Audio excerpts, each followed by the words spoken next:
Hello students, today we are discuss class 8 का English translation chapter 1 some important point आपका जो chapter 1 है some important English third है आपकी translation।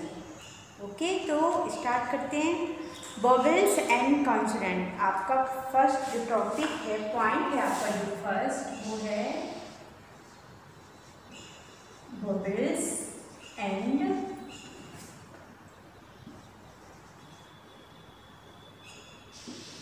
consonant।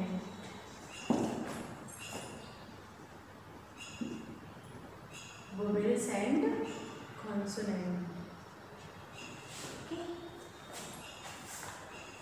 तो जैसे कि हम जानते हैं कि हमारे जो इंग्लिश अल्फ़ाबेट है उसमें कितने लेटर होते हैं? 26 लेटर होते हैं। ठीक है, तो जो हमारे इंग्लिश अल्फ़ाबेट है उसमें कितने लेटर होते हैं? 26। कौन कौन से? A B C D E F G H I J K L M N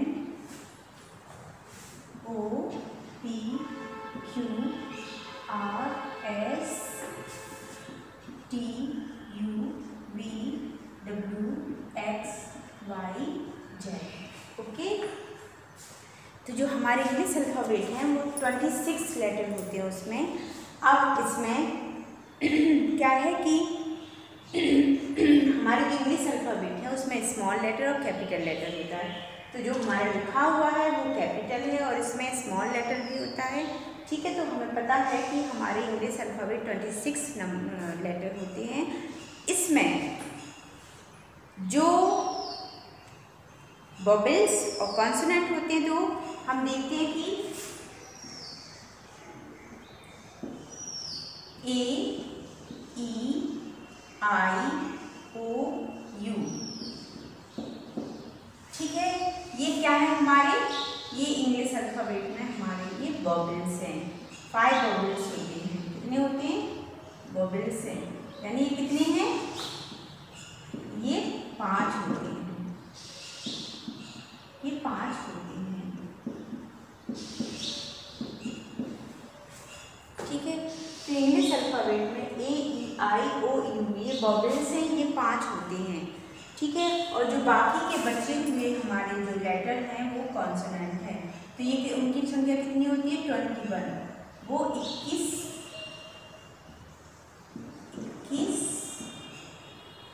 अक्षर अंग्रेजी में व्यंजन होते हैं।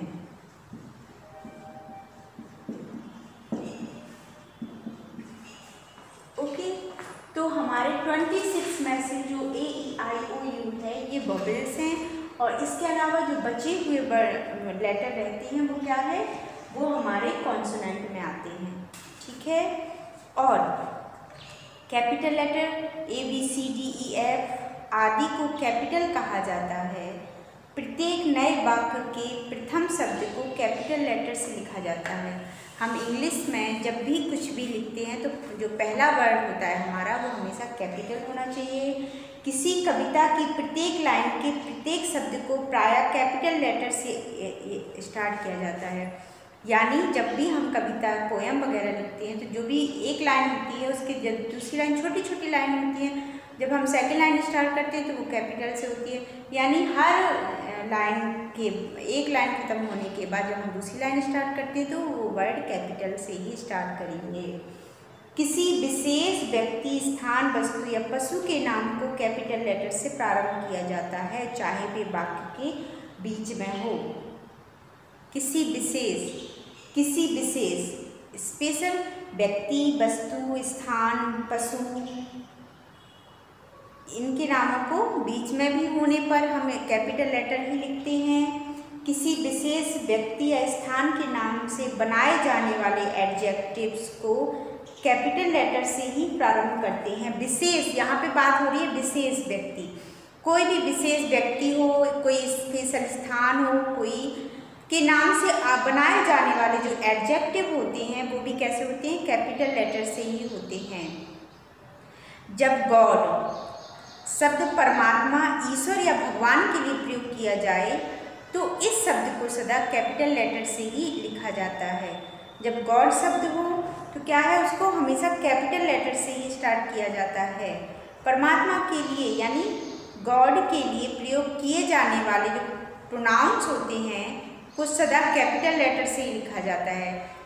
जो भी भगवान से रिलेटेड नाम होते हैं वो सब कैसे होते हैं, चाहे बीच में हो, कहीं भी हो, तो लास्ट में भी हो, लेकिन हम उनको हमेशा कैपिटल लेटर से ही स्टार्ट करेंगे। और अक्षर जो आई और ओ होता है, जब भी अकेले हो, आई और ओ अकेले होने पर इनको हमेशा कैपिटल लेटर से ही लिखा जाता है। और जो भी हमारे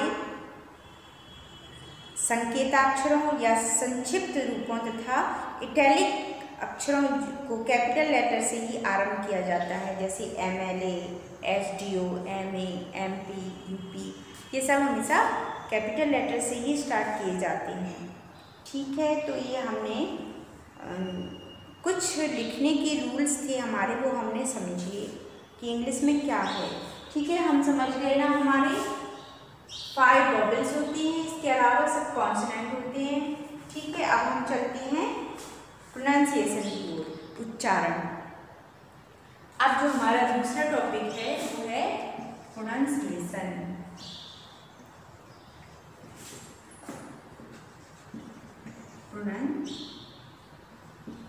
प्रोनाउंसिएशन उच्चारण।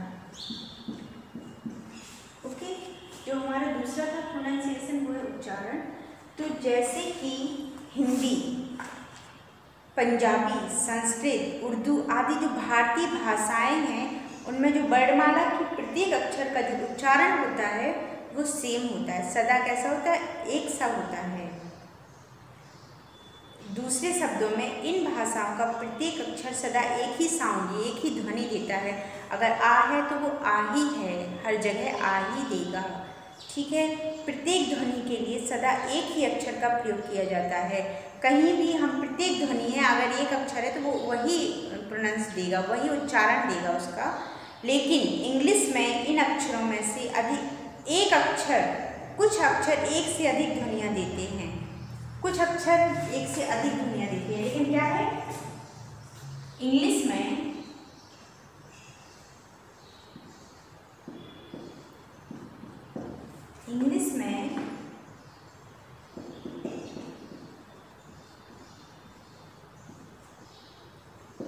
कुछ अक्षर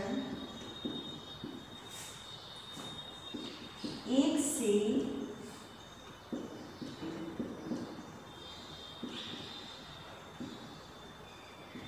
अधिक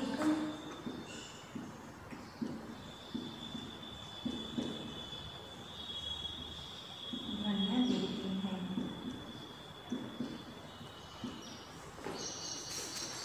एग्जाम्पल,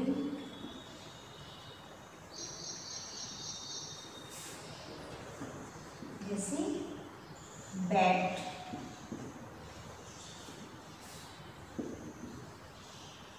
बॉल,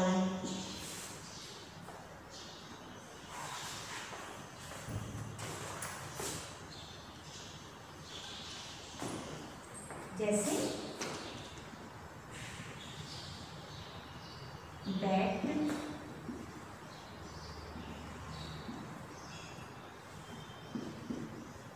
बॉल,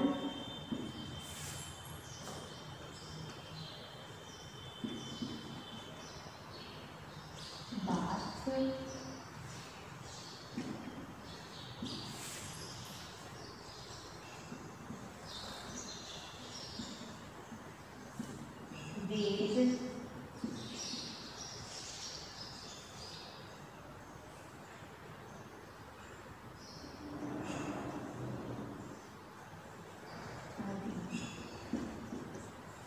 इसमें क्या है कि हमने क्या देखा, कुछ अक्षर एक से अधिक ध्वनियाँ देते हैं। यहाँ पे जो अंडरलाइन है वो ए पर है, तो हमने देखिए यहाँ पे BAT, बैट, यहाँ पे क्या है, बैट। BALL बॉल, क्या है यहाँ पे बॉल, यहाँ पे BATH बात, यहाँ पे BATHE बेड आदि।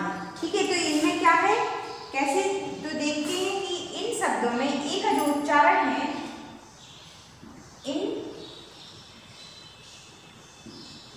शब्दों में ए का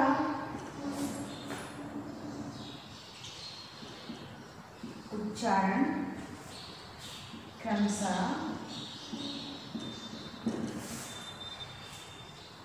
ए, ओ, ए, ई।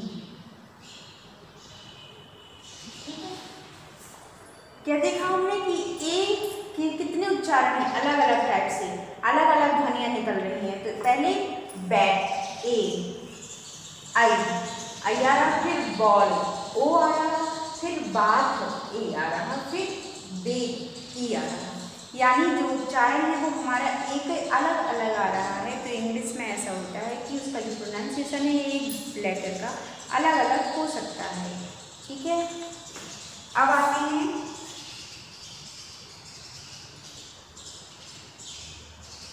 नंबर 2।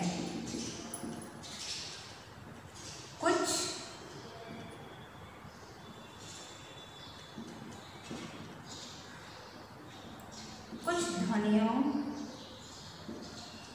के लिए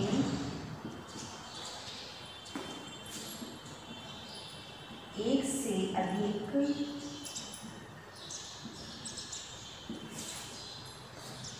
अक्षरों का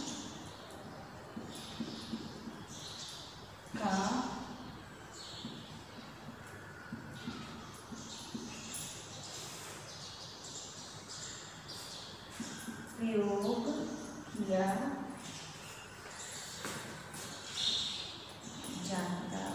है।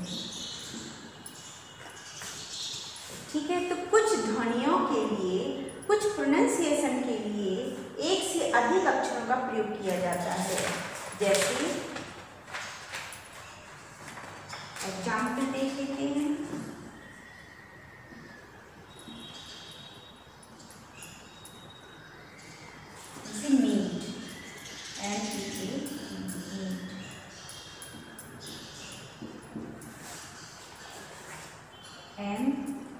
Meet, meet.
तो इसमें क्या है कि जो इन शब्दों में ई के उच्चारण अनुसार, इन शब्दों में ई, ठीक है, ई का उच्चारण था ना, तो हम देखेंगे ई के उच्चारण क्रमशः ई ए डबल ई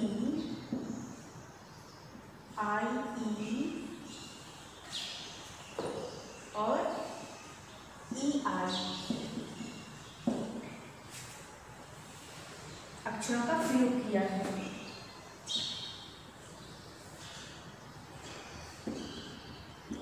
अक्षरों का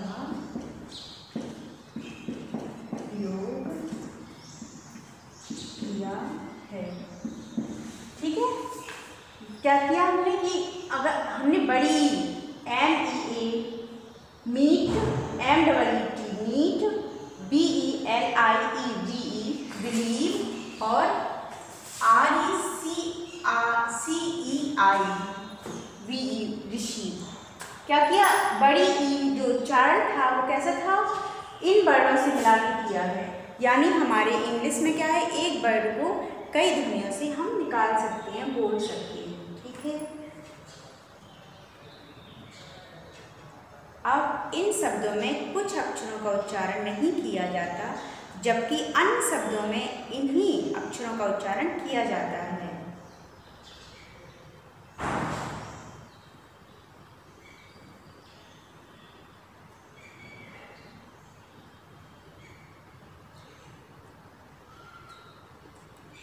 ठीक है, तो ये हमारा हो गया प्रोनाउंसिएशन कि कैसे हम, जो हमारा हिंदी है उसमें हम जो वर्णमाला के जो प्रत्येक अक्षर होते हैं उनमें सदा एक सा ही उच्चारण होता है, उनमें क्या होता है, सदा एक सा ही प्रोनाउंसिएशन होता है। बट जो इंग्लिश भाषा है उसमें जो भाषाओं का जो प्रत्येक अक्षर है सदा एक सा नहीं होता है।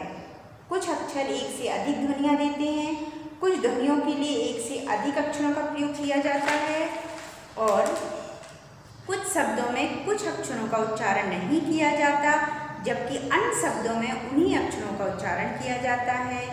कुछ अक्षर समूहों का किसी शब्द में एक उच्चारण होता है तथा दूसरे शब्द में दूसरा। एक ही शब्द के अलग अलग उच्चारण होते हैं।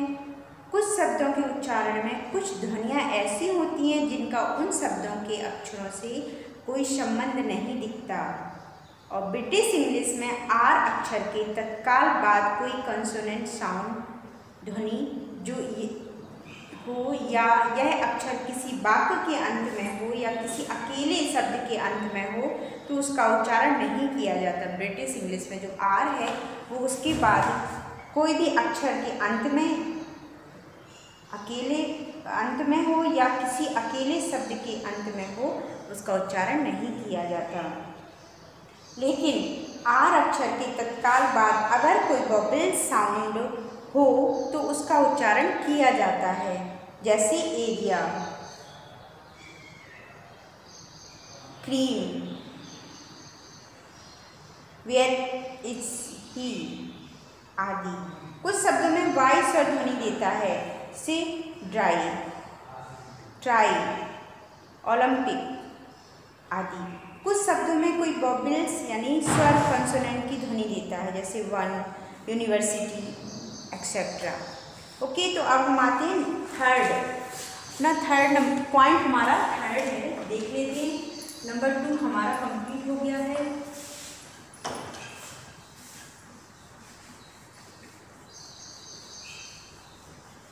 जो टॉपिक हमारा थर्ड है, पॉइंट हमारा जो थर्ड है वो देखते हैं।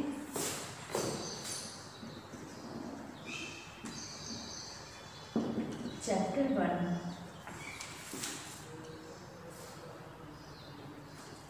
Subject and object. थर्ड तो पॉइंट हमारा थर्ड है ना, सब्जेक्ट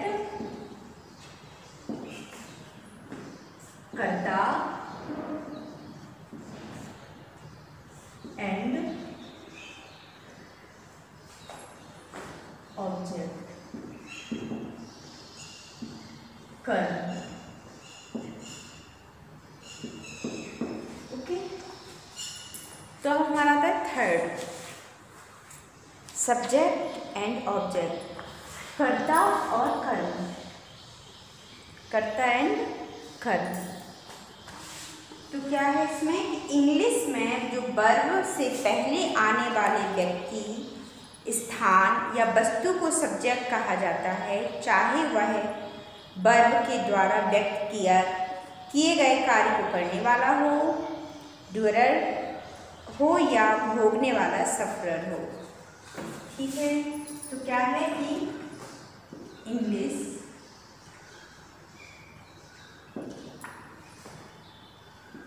में वर्ब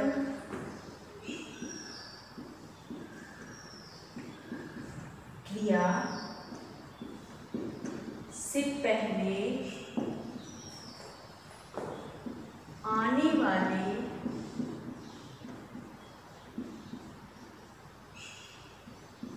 व्यक्ति, स्थान या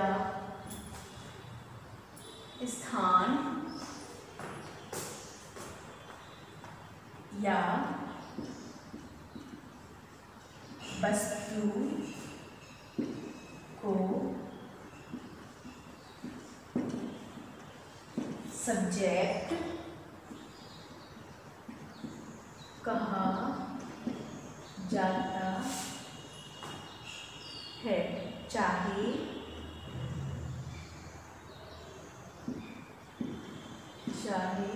वह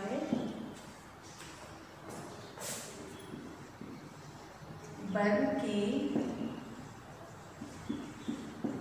द्वारा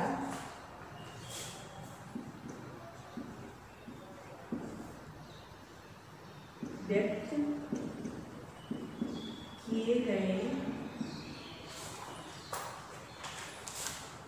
कार्य को करने वाला हो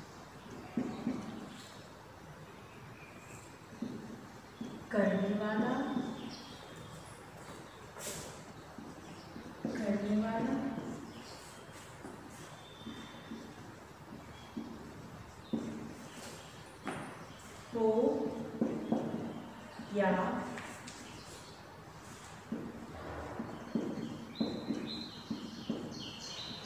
भोगने वाला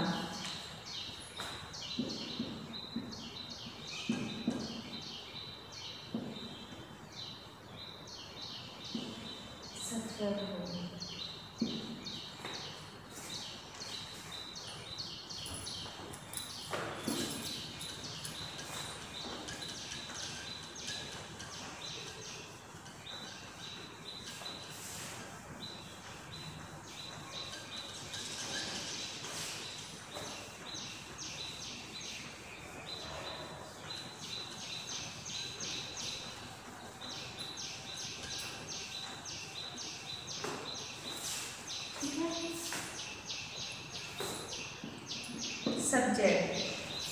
सब्जेक्ट क्या है कि इंग्लिश में वर्ब से पहले आने वाले व्यक्ति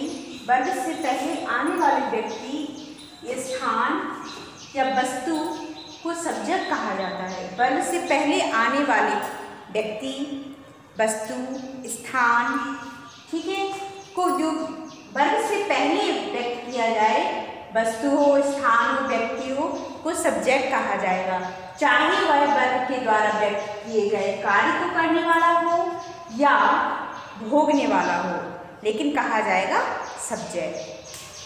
कि एग्जाम्पल देख लेते हैं।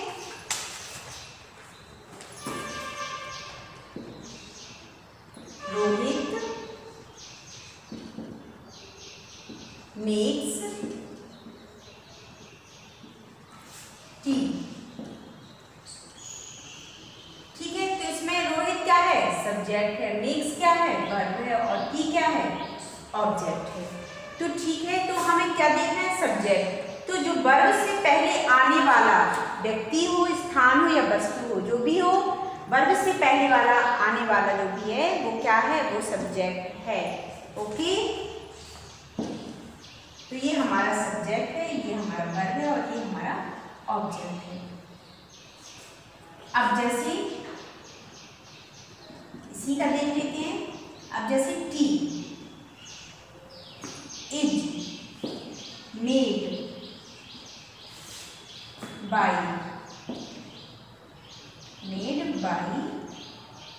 Rohit. T is made by Rohit. तो इसमें जो टी है वो क्या है? वर्ब वाला कोई भी स्थान हो, वस्तु हो, व्यक्ति हो, वो क्या है, वो सब्जेक्ट है। अगर हमारे वर्ब से पहले आने वाला कोई भी व्यक्ति, वस्तु, स्थान है तो वो सब्जेक्ट है। तो टी यहाँ पे क्या है, टी हमारा यहाँ पे सब्जेक्ट है। इजमेर क्या है, वर्ब है। और रोहित क्या है, हमारा जो रोहित हमारा ऑब्जेक्ट है। ठीक है, ये क्लियर हो गया कि सब्जेक्ट क्या है, वर्ब से पहले आने वाला कोई भी व्यक्ति, वस्तु, स्थान हो वो हमारा क्या है, सब्जेक्ट है। क्या है, सब्जेक्ट।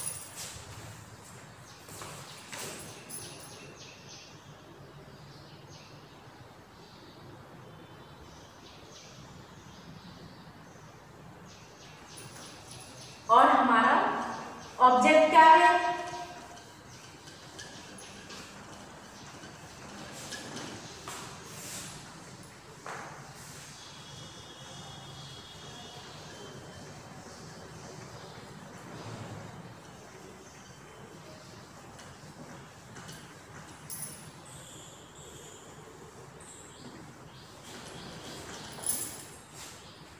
और हमारा ऑब्जेक्ट क्या है, ऑब्जेक्ट हमारा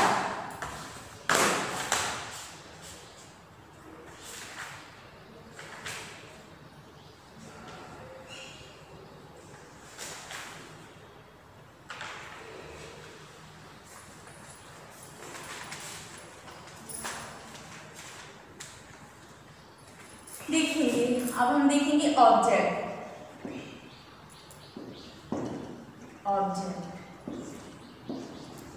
ठीक है, तो अभी हमने देखा था सब्जेक्ट क्या है, अब हम देखेंगे ऑब्जेक्ट क्या है। तो इंग्लिश में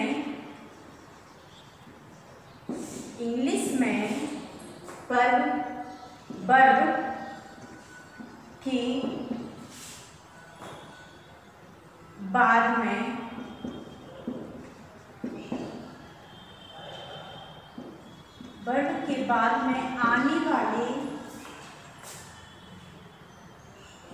वाले व्यक्ति, स्थान, वस्तु को प्रायः ऑब्जेक्ट कहा जाता है। किसी क्रिया का ऑब्जेक्ट कार्य को करने वाला भी हो सकता है, किसी क्रिया का ऑब्जेक्ट कार्य को करने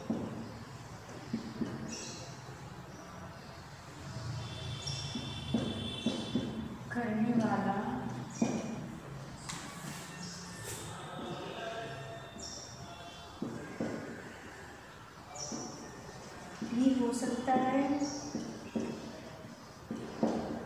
भी हो सकता है, तथा कार्य को होने वाला भी। ठीक है, सेम जिस तरह से वर्ब के पहले आने वाला कोई भी व्यक्ति, वस्तु, स्थान हमारा सब्जेक्ट होता है, उसी तरह से वर्ब के बाद आने वाला कोई भी व्यक्ति, स्थान, वस्तु है उसको हम ऑब्जेक्ट कहेंगे। ठीक है, किसी क्रिया का ऑब्जेक्ट कार्य को करने वाला भी हो सकता है और कार्य को भोगने वाला भी हो सकता है। ठीक है, जैसे हम देखेंगे रवि हेल्प्ड ज्योति। क्या, रवि हेल्प ज्योति। तो इसमें जो रवि है और हेल्प है और ज्योति है वो क्या है, यानी हमारे वर्ब से पहले आने वाला कोई भी व्यक्ति, वस्तु, स्थान वो क्या है, वो सब्जेक्ट होता है। लेकिन जो वर्ब के बाद आने वाला व्यक्ति, वस्तु, स्थान है वो क्या है, ऑब्जेक्ट होता है। और ऑब्जेक्ट क्या है, कार्य को करने वाला भी हो सकता है और कार्य को भोगने वाला भी हो सकता है। तो ये सब्जेक्ट है, वर्ब और ऑब्जेक्ट। क्लियर? अब हम इसको करने वाला भी होता है ऑब्जेक्ट और भोगने वाला भी होता है। तो देखते हैं, जैसे ज्योति, बाज, हेल्प्ड बाय रवि। तो इसमें जो रवि है वो क्या है? कार्य करने वाला। रवि कार्य करने वाला है और क्रिया, जो हमारी क्रिया है, जो वर्ब है, वो बाद हेल्प्ड है। तो यानी जो वर्ब के बाद आने वाला जो भी है वस्तु, व्यक्ति, स्थान, वो क्या है? वो ऑब्जेक्ट है। तो वर्ब के बाद रवि है, तो रवि यहाँ पे क्या हो गया? ऑब्जेक्ट हो गया। रवि क्या हो गया? रवि यहाँ पे ऑब्जेक्ट हो गया। ओके, तो ये हमारा क्लियर हो गया कि हमने आपको वोवेल्स, कंसोनेंट, पंचुएशन और सब्जेक्ट एंड ऑब्जेक्ट, ये हमने आपको आज क्लियर कर दिया है। चैप्टर 1 ही है, अभी हमारा चलेगा आगे तक। ठीक है, तो हम टॉपिक वाइज आपको समझाते जाएंगे। Thank you.